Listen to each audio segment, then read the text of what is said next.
দর্শক বন্ধু, আমি তন্ময়। আজকে আমি দেখাবো কোমরে ব্যথা হলে কিভাবে বাড়িতে এক্সারসাইজ করা যায়। প্রথমে দেখুন, এভাবে প্রথমে শুয়ে তারপর ধরুন বাঁ পা দিয়ে শুরু করবো, তাহলে বাঁ পা এভাবে নিতে হবে।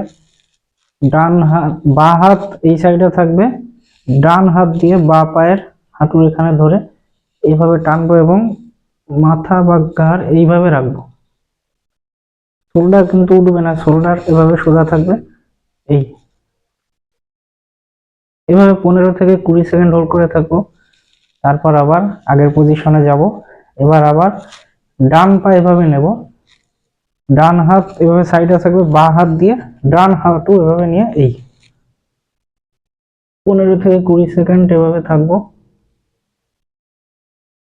তারপর আবার আগের পজিশনে যাব। এভাবে দু পা 8 থেকে 10 বার করা যায়, সকাল এবং সন্ধ্যায়। এই এক্সারসাইজ করলে আমাদের কোমরে ব্যথা, মাংসপেশির ব্যথা কিন্তু দূর হবে। তো এভাবে আমরা বাড়িতে কোমরে ব্যথার জন্য এক্সারসাইজ করতে পারি। ধন্যবাদ সবাইকে।